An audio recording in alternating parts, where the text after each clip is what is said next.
welcome to a new video. It has been such a long time since we've uploaded a video, but here we are with one about my wild pregnancy with Mika.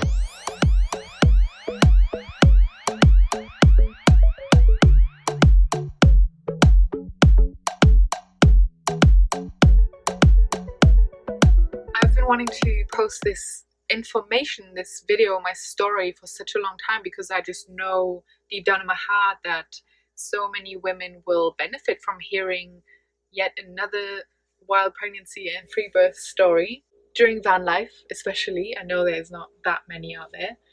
Please excuse the shakiness and the quality of this video. I do hope you'll get something out of it anyway if you're interested in this subject. The next video will be about the actual free birth in this van, on this very bed, and no, there wasn't a lot of blood everywhere, don't be scared. For now, enjoy this video.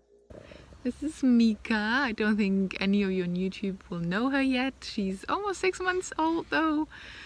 Oh, time's flying past so quickly, and I finally wanted to start sharing my story about my wild pregnancy and free birth with Mika, who, as you can see, is super healthy and super happy, munching on a carrot and a cucumber. Got some toys here, we're out in the green, listening to some birds.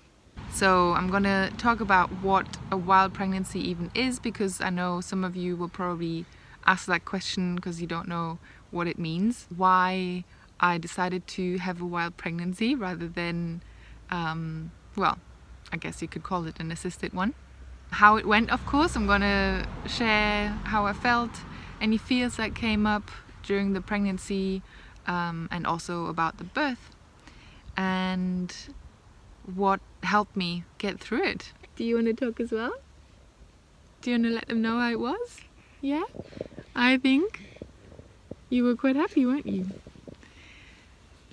So, what is a wild pregnancy? A wild pregnancy is really nothing more than a pregnancy that you go through just by yourself. No midwife, no doctors, no nurses, no scans. Just trusting your body, trusting your baby, trusting yourself that in case something does feel wrong, that you of course would go and get it checked over. It's not, I know, she is about to crawl, so at the moment she's just pushing herself forward, and it's working really well. Up until last week I think she could only crawl backwards. It's really just a pregnancy that you go through all by yourself. Hey, do you want to eat my notes? Do you want to eat my notes? Oh no. I thought I'm going to let you know why I went for a wild pregnancy. I was pregnant with Cody, and Cody was a surprise. And as soon as I found out, I was just on it when it came to research. I'm a researcher when it comes to health and nutrition, and obviously pregnancy is part of that. So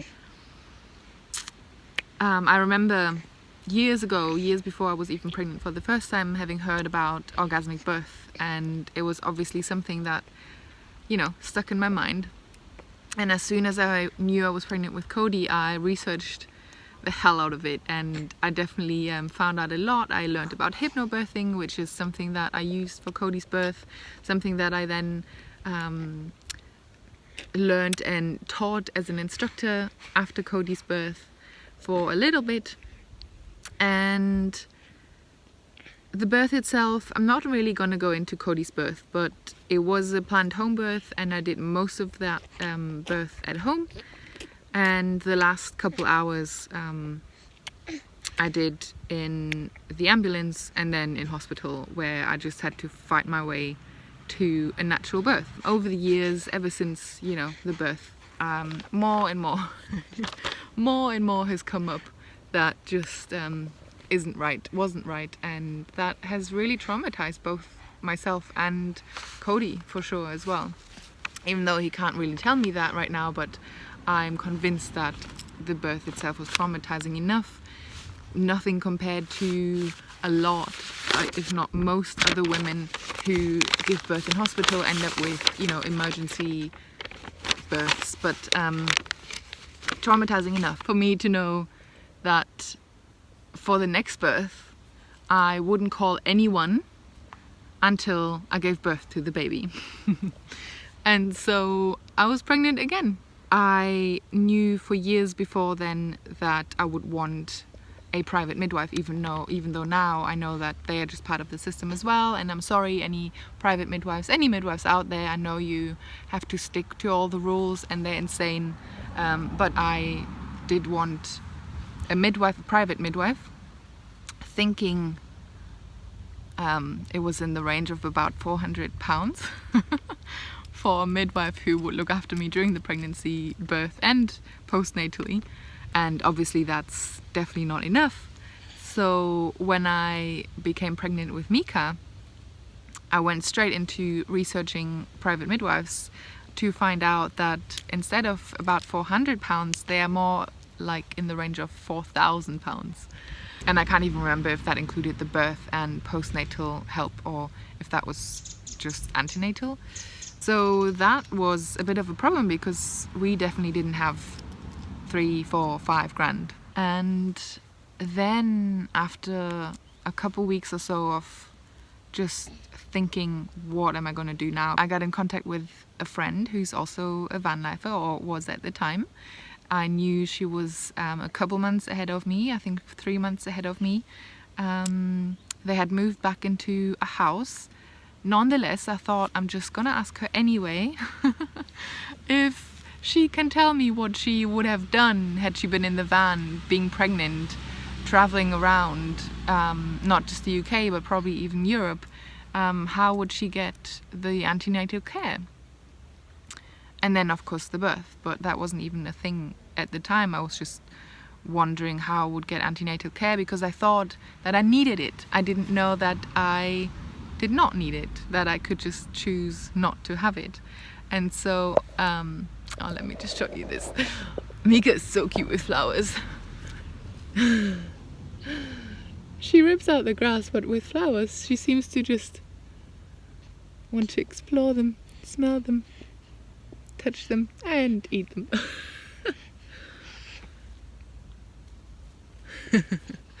So she told me that she is going to have a free birth. And at first I was wondering, what is a free birth? What does that even mean? Does that mean she's alone? Then I had a little look. I think I just quickly checked it out online and saw that yes, indeed, a free birth means that there will be no one there. And I said, is that even legal? How have I never heard of that? I'm a hypnobirthing instructor and I've never heard of having a free birth. That's insane. Okay, well, I looked into it and she said, yes, it's definitely legal. And it was the best day of my life. I was so happy. I was so relieved that I didn't actually have to go see anyone in the first place for the, the duration of the pregnancy. And even more so, I can have a birth with just Ben and I. Obviously, I'm gonna be there, but that was just such a big relief, so much weight off my shoulders, and yeah, it made me so happy. And so I found this podcast episode with Jinty Fell talking about her free birth on a podcast called Freebirth Society, and that's really what got me through the pregnancy, the wild pregnancy.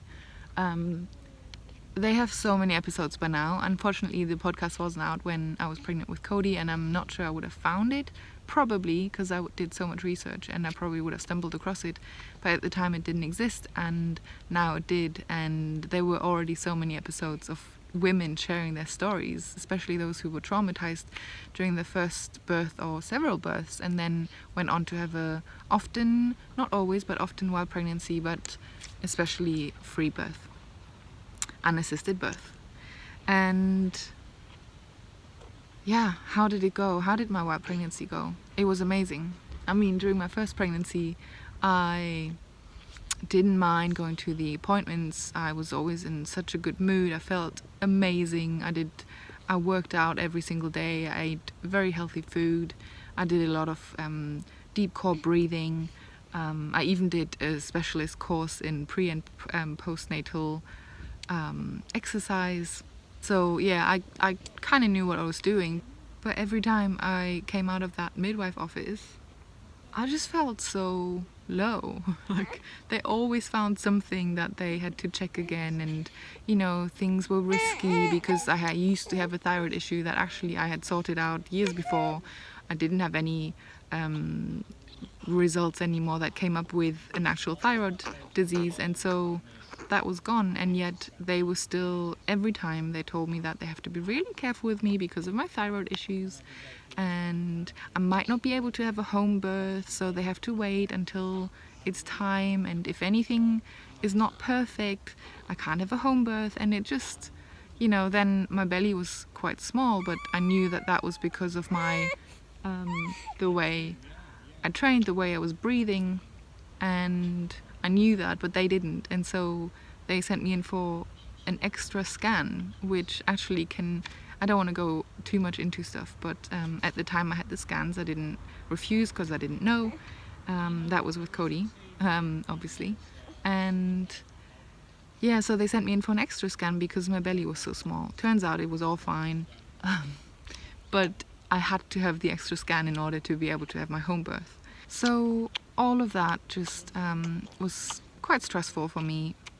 And as I say, every time I walked in being super happy, feeling really good, and then I came out and was a bit, well, just had to really pick myself up again. And it sometimes took me 2-3 days before I felt really good again, because suddenly I was like starting to worry myself and scared that I might not be able to have the home birth, etc., etc. So the wild pregnancy with Mika was amazing. I didn't have to worry about anything. I didn't have to worry about going to any appointments. I didn't have to worry about waiting for half an hour before they even available, even though I had an appointment, and yada yada yada. So I'm sure for those of you who have normal pregnancies going in for midwife appointments or doctor's appointments, you know what I'm talking about. And all of that just didn't have to happen. So whilst editing this video, I realized that I didn't say everything that I wanted to say. I wanted to talk about the fears that I had during my pregnancy with Mika. And compared to the pregnancy with Cody, where all I was worried about was the fear, or was the pain of the labor and the birth, that was not a concern at all this time, because I had worked through that. I realized through Cody's birth that I didn't have to be scared of pain. I did the hypnobirthing, as I mentioned, and that really does help. This time around, I did actually, compared to Cody's birth, where I honestly cannot say that I felt any pain. It was very, there was a lot of sensation, but no pain. And this time around I did actually feel some pain, but I think it was mainly due to the fact that I was able to just be in my body. I was able to just be with myself, and I didn't have anyone that distracted me. And that was actually a good feeling. I really love being in my body and just feeling everything, even the pain, which really only lasted the last few minutes. It wasn't, you know, the whole labor. And again, I will go into that later in the next video. The fears that I had this time around were all about birth complications, really. Complications that I might not be able to manage myself. What if something happens that I need to go to hospital for? And so, because I didn't have a scan, there was also this weird, and it's not, you know, too far-fetched, I mean, it happens. So there was also this fear of, what if my baby has 2 heads? That was like my biggest fear. What if my baby has 2 heads? And during the whole pregnancy, I was like constantly trying to feel the head and if there's 1 or 2. So I know this sounds a bit random, but I mean, again, it has happened before, right? So it's not a completely crazy fear that you can have.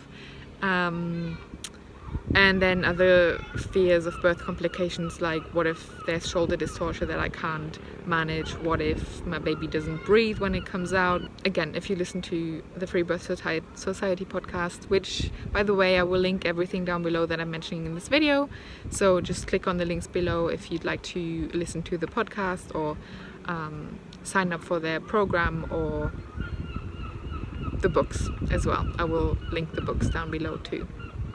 So I think those were the main fears. Also at the beginning, when it came to the scan, or my decision not to have a scan, that was definitely something I had to work through as well. And I had to do a lot of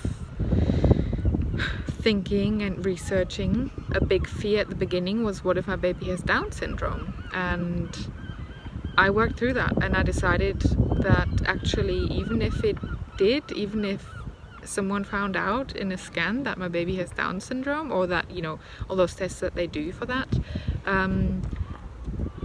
I wouldn't be able to have an abortion. And obviously I lived with that through the pregnancy, with that possibility that yes, it could have Down syndrome. And so yeah, that was basically the fears that I had during this pregnancy. Definitely not about the pain, but everything else, all the complications that could happen. Those were the main ones. There's obviously a million more complications that could happen, right? But they also happen in hospital. I do know women personally who have lost their babies at birth in the hospital, and so death is obviously a possibility as well, but it is in hospital as well, not just in a free birth.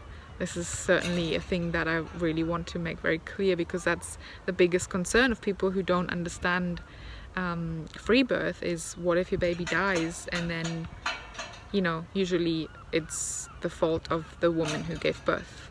Whereas in hospital, if a baby dies, people always say it's the fault of the doctor or the fault of the nurse. Why didn't they realize earlier? And so yeah, we all have to work through our fears. There's sometimes fears that you don't realize you had until you're in labor. And so no matter which kind of birth you're going to have, be it in hospital or a free birth, and everything in between, we have to work through our fears. And I did that. I actually used the program from the Freebirth Society, the meditation program, where you work through your fears. I used that, and it absolutely helped me. It absolutely did. So I can highly recommend that one. Certainly the big program as well, by Yolanda and Emily, as I mentioned. I can only highly recommend that. It really has everything you need to know. So that was the fears that I had. Thank you so much for watching this video. I hope you enjoyed it. I hope you got something out of it. I really hope it will help you in some way if you're interested in a wild pregnancy. If you like this video, give it a thumbs up, subscribe down below to see any future videos, especially those about birth in the next few videos, and comment down below if you have any questions, and I'll be happy to answer them. Lots of love. Mwah.